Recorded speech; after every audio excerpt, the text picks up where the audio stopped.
예, 두 번째 강의를 진행하실 한예진 교수님은요, 현재 원광대 한의대 연구교수로 재직 중이시고, 고려대학교 언어학 학사를 하셨습니다. 그리고 서울대학교에서 교육공학 전공으로 석사 박사를 마치셨고요. 현재 원광대 한의대에서 한의학 교육을 위해서 아마 연구를 많이 매진하시고 있는 것으로 알고 있습니다. 주요 연구 분야, 관심 분야로는 인공지능 기반 교육, 그리고 맞춤형 학습, 학습 분석, 한의학 교육 이렇게 분야를 생각하고 계시고요. 오늘 강의 주제, 한의학 임상실습 교육을 위한 인공지능 기반 환자 챗봇에 대한 연구 성과를 발표를 해주시겠습니다. 예, 부탁드립니다, 한 교수님. 네, 그러면은 화면 공유해서 발표 한번 시작해 보도록 하겠습니다. 네, 방금 소개받은 원광대학교 한의과대학 한의학 교육실 연구교수 한예진입니다. 먼저, 이런, 큰 온라인 학술 아카데미에 초대를 해주셔서 너무 감사드리고, 개인적으로 굉장히 영광스럽게 생각을 하고 있습니다. 오늘 제가 말씀드릴 주제는 한의학 임상실습 교육을 위한 인공지능 기반 환자 챗봇에 대한 얘기입니다. 발표의 순서는 이렇게 연구의 배경 먼저 말씀을 드리고, 그 다음에 챗봇을 어떻게 개발하게 되었는지에 대한 방법적인 부분을 말씀을 드리고, 그 다음에 이 챗봇의 효과, 그리고 향후 연구 계획을 말씀을 드려보도록 하겠습니다. 먼저 연구의 배경입니다. 한의사에게 환자와 의사소통하면서 이제 진료를 수행하는 역량은 매우 중요합니다. 그런데 이제 예비 한의사가 환자를 만나서 상호작용할 수 있는 기회가 매우 적은 실정인데요. 그래서 이러한 그런 한계를 극복하기 위해서 다양한 의사 환자 시뮬레이션 방법이 활용되고 있는 것을 제가 확인을 하였습니다. 예를 들어서 모의 환자, 아니면 표준화 환자, 동료 역할극과 같은 방법이 많이 활용이 되고 있었고, 이 방법들이 굉장히 큰 장점이 있다는 것도 확인을 하였는데, 이 방법들이 가지고 있는 한계점들도 존재를 했습니다. 먼저 모의 환자나 표준화 환자 같은 경우에는 이제 실제 환자랑 비슷하게 연기하도록 훈련시키는 데 있어서 시간과 비용이 많이 든다는 점이 이제 많은 논문들, 연구들에서 보고가 되고 있었고요. 그리고 학생들이 원하는 공간이나 시간에 반복적으로 이 시뮬레이션을 경험해 볼 수 없다는 한계점이 있었습니다. 그리고 이제 동료 역할극 측면에서는 환자의 역할을 하는 이 동료가 실제 환자의 인구 통계학적 특성과 불일치할 경우에, 예를 들어서 이제 환자가 노인이나 아동인데 보통 동료의 경우는 본인의 또래일 경우가 많아서 그럴 경우에는 이제 환자에 대한 공감이나 역할극에 몰입하는 게 어려울 수 있다라는 점이 있었고요. 그리고 이런 동료 역할극을 실제로 저희 원광대학교 본사 실습에서 진행을 하고 있는 교수님의 말씀을 들어보니 이 동료 역할극을 혼자서 체계적으로 설계하고 진행하는 게 좀 부담이 있으시다고 말씀을 해주셨습니다. 그래서 이런 이제 기존의 의사 환자 시뮬레이션의 그런 한계점들을 제가 좀 짚어드렸는데, 이러한 한계점들을 인공지능 챗봇을 활용하면은 어느 정도 극복을 할 수가 있습니다. 이제 챗 GPT를 많이 활용해 보셨기 때문에 인공지능 챗봇이 뭔지 잘 아실 것 같은데, 정의를 간단하게 짚고 넘어가면 이 인공지능 챗봇은 자연어 처리, 딥러닝, 머신러닝 등의 기술을 활용해서 사용자와 대화하는 에이전트입니다. 실제로 이런 인공지능 챗봇을 활용을 해서 상담 교육 맥락에서는 환자처럼 하는 사례가 있었는데, 바로 이제 내담자의 역할을 하도록 개발된 사례가 있었고요. 클라이언트 봇이라고 개발을 한 사례가 있었어요. 그래서 이 클라이언트 봇은 상담 교육 맥락에서 내담자 역할을 하도록 챗봇을 설계를 하였고요. 그래서 예비 상담자의 상담 기법 훈련에 효과적이라고 보고가 되고 있습니다. 그래서 그 예시가 오른쪽 이미지인데요. 클라이언트 봇의 인터페이스 화면입니다. 그래서 이 CB라고 되어 있는 이 클라이언트 봇이 이제 컴플렉스 리플렉션스를 실시해 보자라고 지시문을 제공해 주고 있고, 이 사용자인 이제 예비 상담자가 질문을 하면 이 챗봇이 내담자처럼 대답을 하도록 설계가 되어 있는 것을 보실 수가 있고, 그래서 사용자와 이 챗봇이 이렇게 질문을 하고 대답하고 질문을 하고 대답하는 형태의 이러한 이제 형태로 챗봇을 구현을 한 사례가 있습니다. 그래서 이렇게 교육 맥락 혹은 뭐 상담 교육 맥락에서 인공지능 챗봇들이 많이 활용이 되고 있는데 한의학 교육 맥락에서도 마찬가지로 환자의 역할을 하도록 인공지능 챗봇을 개발해보면 어떨까라는 아이디어를 바탕으로 이 연구를 좀 시작을 하게 되었습니다. 그래서 어떻게 개발을 했는지 좀 더 자세하게 말씀을 드려보겠습니다. 그래서 챗봇 개발 단계인데요. 이때 저는 단비라는 챗봇 빌더 플랫폼을 활용하였습니다. 제가 이 단비라는 플랫폼을 활용한 이유는 일단 쉬워서입니다. 제가 개발하기 쉬워서 활용을 했는데 오른쪽의 이미지를 보시면 이렇게 대화의 흐름을 시각적으로 설계를 할 수가 있는데 이렇게 비주얼 인터페이스를 기반으로 하고 있기 때문에 초보자도 직관적으로 이제 챗봇을 설계할 수 있다는 장점이 있어서 이 단비라는 플랫폼을 제가 골랐지만 다른 플랫폼도 굉장히 많습니다. 다른 인공지능 챗봇 빌더 플랫폼도 많이 있지만 저는 단비를 선택을 했고요. 그래서 이 단비를 통해서 구현한 챗봇은 사용자의 의도를 파악하는 과정에서 패턴 매칭이나 형태소 분석이나 머신러닝 등의 자연어 처리 기술을 사용하는 특징을 가지고 있습니다. 그래서 인공지능 챗봇에다가 이제 의사와 환자 대화 시나리오를 학습을 시켰어요. 학생이 의사 역할을 하도록 질문을 할 경우에 챗봇은 환자처럼 대답을 하도록 구현을 했습니다. 그래서 총 3개의 시나리오, 복통, 피로, 기억력 저하 시나리오를 활용해서 3개의 환자 챗봇을 개발을 하였고요. 그래서 복통 환자 챗봇 대화 예시를 보여드리면 이렇게 의사의 질문과 환자의 대답이 매칭된 형태로 시나리오가 구성이 되어 있고요. 예를 들어서 의사가 안녕하세요 학생 한의사 땡땡땡입니다. 환자분 성함과 생년월일을 말씀해 주시겠어요? 라고 질문을 하면 챗봇이 김만수이고 1967년 6월 7일입니다. 라고 대답을 하도록 구현을 하였습니다. 자세한 구현 화면은 제가 뒤쪽에서 보여드리고요. 그래서 전체적인 이 시나리오를 바탕으로 학생이 어떻게 챗봇과 상호작용하는지 그 단계를 좀 말씀을 드려보면은 먼저 상황 지침을 챗봇이 줍니다. 학생 의사에게 상황 지침을 주면 학생 의사는 질문을 챗봇에게 하게 되고요. 그 질문에 맞는 답변을 챗봇이 내어주게 됩니다.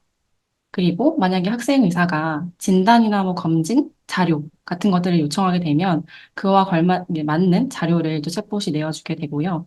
이러한 질문, 답변, 검사 결과 제공이 반복적으로 이루어지게 되고 이제 학생 의사가 어떤 질환인지를 알겠다라고 이제 예측을 하게 되면은 이제 질환 맞추기 단계로 들어가서 이제 증상에 맞는 질환을 답으로 입력하였을 때 그 질환이 맞으면 정답입니다라는 피드백과 함께 칭찬을 제공해주고 틀리게 되면은 다시 한번 이 질환을 맞출 수 있는 기회를 제공하는 피드백이 제공이 됩니다. 그래서 이렇게 절차는 이루어지는데 조금 더 자세하게 설명을 드려보면은 먼저 상황 지침 정보로 환자의 이름, 생년월일, 성별, 주소증에 대한 기본 정보를 제시를 하고요. 그 다음에 활력 징후 정보로 혈압, 맥박, 호흡 체온 등의 정보를 제공을 합니다. 그 다음에 이제 의사 역할을 하는 학생이 질문을 시작하면 챗봇은 미리 학습한 시나리오를 바탕으로 환자처럼 대답을 하게 되는데 이제 주소증 및 동반 증상, 과거력, 가족력, 사회력, 한의학적 문진과 관련된 질문에 환자처럼 대답을 하게 됩니다. 그리고 학생이 뭐 엑스레이 검사나 심전도 검사, 혈액 검사, 소변 검사, 설문 검사, 맥진, 설진, 복진 등에 대해서 어떠한 자료를 요청하게 되면 텍스트나 오디오나 비디오 형태로 자료를 제공을 하게 되고요. 이제 마지막으로 질환 맞추기 단계에서는 학생이 환자 챗봇과 대화를 끝으로 해당되는 질환을 입력하게 되면은 챗봇이 오답인지 정답인지를 알려주고 오답일 경우에는 다시 한번 도전해서 맞출 수 있는 기회를 제공하게 됩니다. 실제로 구현된 화면을 한번 보여드리면 이렇게 환자 챗봇이 먼저 상황 지침과 활력 징후 정보를 줍니다. 그래서 만 55세 남자 김만수님이 상복통을 주소로 병원에 왔다라는 상황 지침을 주고 활력 징후 정보들을 줍니다. 이제 학생 의사가 환자분 성함과 생년월일을 말씀해 주시겠어요? 라고 질문을 하면 환자 챗봇이 김만수이고 1967년 6월 7일입니다. 라고 미리 학습된 시나리오를 바탕으로 답변을 하게 되고요.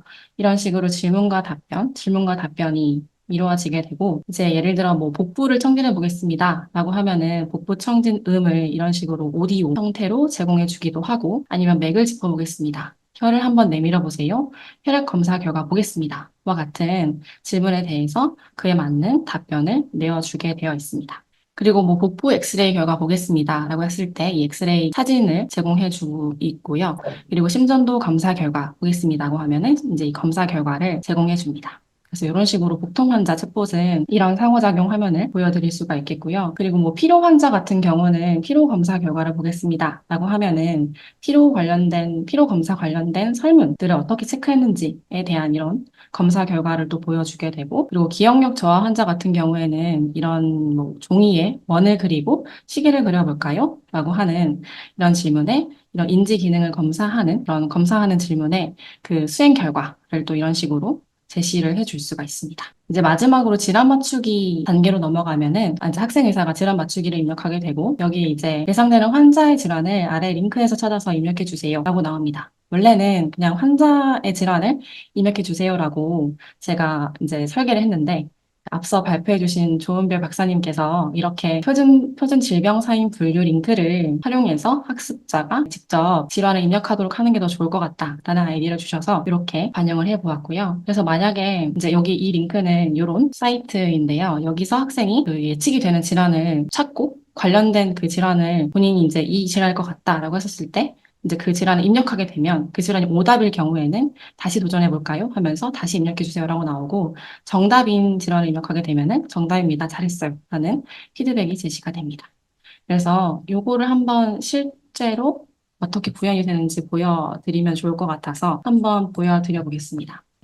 그래서 여기서 먼저 학생 한의사가 먼저 환자분 성함과 생년월일을 말씀해 주시겠어요? 라고 입력을 하게 되는데 먼저 그 전에 상황 지침과 활력 징후 정보가 제시가 되고요.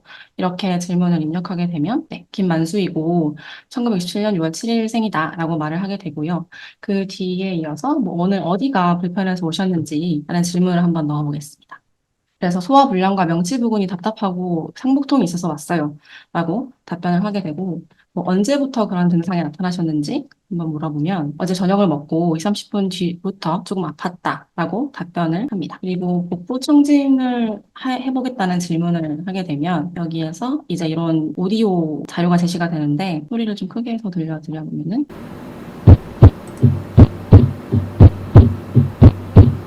이런 식으로 직접 청진을 해볼 수 있는 것처럼 오디오를 들어볼 수 있고요. 학생이 들어볼 수가 있고 그리고 맥을 짚어보겠습니다. 하게 되면은 이런 답변, 뭐 혀를 내밀어 보세요. 라고 하면은 이런 답변.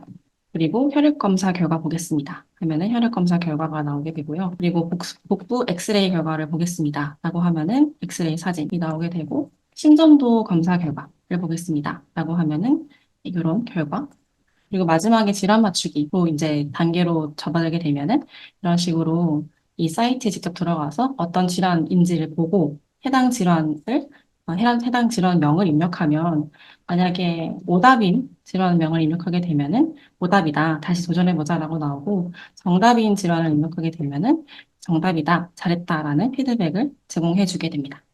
그래서 이런 식으로 챗봇은 구현이 되었고요. 다시 발표 자료로 돌아가서 말씀을 드려보면은 이 챗봇에 대해서 검토를 좀 실시를 했습니다. 제가 총 5인 교수님들을 섭외를 해서 검토를 좀 실시를 했고요. 이 챗봇을 먼저 보여드리고 기본적인 설명을 드린 다음에 직접 사용해 보시게 했습니다. 직접 이런 질문을 좀 입력해 보시게 했고요. 그래서 이 챗봇을 사용해 본 다음에 설문과 면담을 실시를 하였습니다. 참여한 교수님으로는 뭐 진단학 교수님, 병리학 교수님, 양리학 교수님, 경영학학 교수님이 계십니다. 설문 결과를 먼저 말씀을 드려보면은 사용성 측면에서 이 챗봇이 유용한지, 사용하기 용이한지, 챗봇을 사용 방법을 익히는데 쉬운지 이런 것들에 대한 평가가 이루어졌고 평균 4.43점이 나왔고요. 그리고 교육 효과성으로 이 챗봇이 실제 학생들의 진단 역량을 향상시키는 데 도움이 될지에 대한 그런 질문들에 평균 4.72점으로 매우 높은 점수를 좀 주셨습니다. 그래서 사용성과 교육적 효과성이 높게 나타났고요. 그리고 이제 면담 결과를 좀 말씀드려 보면은 먼저 이 환자 챗봇의 장점부터 말씀을 드려볼 텐데요. 무엇보다도 이게 실습의 시공간 제약을 극복한다는 점과 그리고 실습 비용을 절감할 수 있다는 점이 큰 장점으로 꼽혔습니다. 이 챗봇을 통해서는 학습자가 언제 어디서나 이 실습을 경험할 수가 있기 때문에 시공간 제약을 극복할 수가 있고, 그리고 모의 환자나 표준화 환자를 이제 활용할 때 드는 비용에 대비해서 생각을 해보면, 이 챗봇은 또 무료로 만들 수 있기도 하고, 뭐 그 챗봇의 개수에 따라서 이제 비용이 추가가 되는데, 그 비용이 그렇게 많지가 않아요. 저는 지금 이 담비 플랫폼을 활용해서 한 3만 원 정도를 매달 지불을 하고, 한 10개의 챗봇을 계속 사용하고 있는데, 그만큼 비용이 그렇게 크지 않다는 점이 큰 장점인 것 같습니다. 그리고 챗봇을 다양한 증상과 질환을 가진 챗봇을 개발하게 되면 학습자들이 다양한 케이스를 경험할 수 있다라는 장점이 있고요. 그리고 챗봇은 계속 물어봐도 지치지가 않습니다. 사람한테 계속 물어보면 지치는데 챗봇은 전혀 지치지 않기 때문에 학습자들이 반복적으로 학습을 할 수 있다는 장점, 그것을 통해서 어떠한 완전한 수준, 완벽한 수준까지 도달할 수 있다는 그런 숙달을 할 수 있다는 부분도 장점이 될 수 있겠고요. 그리고 학습자가 수동적으로 수동적으로 앉아서 강의를 듣거나 지식을 습득하는 그런 형태가 아니라 직접 타이핑을 해야 되고 계속 질문을 생각해야 되는 활동이기 때문에 능동적인 학습 참여를 유도할 수 있다는 점도 있고, 그리고 학습자가 질문을 하면서 계속 감별을 하는 그런 임상 추론의 과정을 거치기 때문에 고차적인 사고를 촉진할 수 있다는 점도 있습니다. 그리고 이 부분은 저는 좀 새롭게 알게 된 부분인데, 이제 실제 인간이 아니라 인공지능이랑 상호작용을 하기 때문에 학습자 부담이 줄어든다라는 말씀을 해주신 교수님도 있으세요.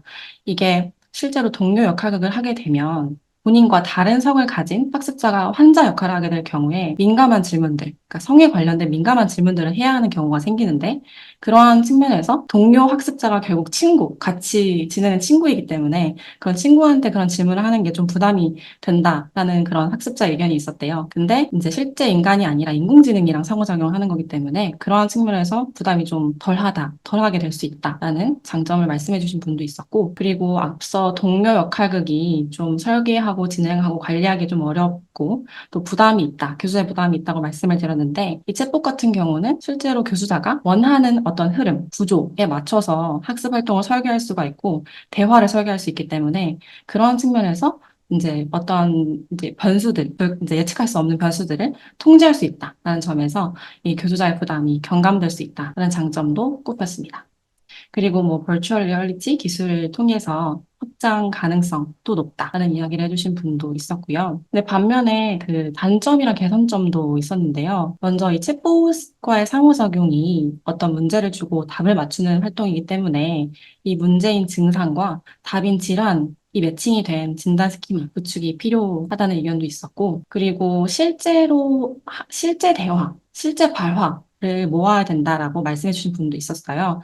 그래서 실제 의사와 환자의 발화 데이터, 그리고 시청각 검진 데이터 세트를 구축하는 작업이 필요하고요. 그리고 이 부분도 굉장히 중요한데, 이제 교육학자 처치를 설계하는 것도 필요합니다. 그래서 챗봇이랑 상호작용하기 전에 어떤 사전 활동을 할 건지, 상호작용하고 난 후에 또 어떤 활동을 할 건지, 그리고 학습자가 모두 똑같은 수준이 아니라 다 다른 수준을 가지고 있을 거기 때문에 수준별로 어떠한 스캐폴딩을 제공할 것인지, 또 학습자의 활동에 대해서 어떻게 평가하고 피드백은 어떻게 제공할 건지에 대한 이런 처치를 설계하고 적용하는 것이 또 필요합니다. 그리고 이런 이제 발화 데이터, 검진 데이터, 교육학자 처치가 들어간 전체 시나리오에 대한 한의학 전문가 혹은 교육학 전문가의 검토가 필요하고요. 그리고 챗봇의 자연어 처리를 고도화하는 작업, 그리고 음성으로 상호작용할 수 있도록 구현하는 것도 앞으로의 과제로 남아 있습니다. 그래서 이렇게 챗봇의 장점과 단점을 말씀드려봤고, 이제 향후 연구 계획을 말씀을 드리고 발표를 마무리하려고 하는데요. 이제 앞서 말씀드린 단점과 개선점을 보완하는 작업을 앞으로 하게 될 것 같습니다.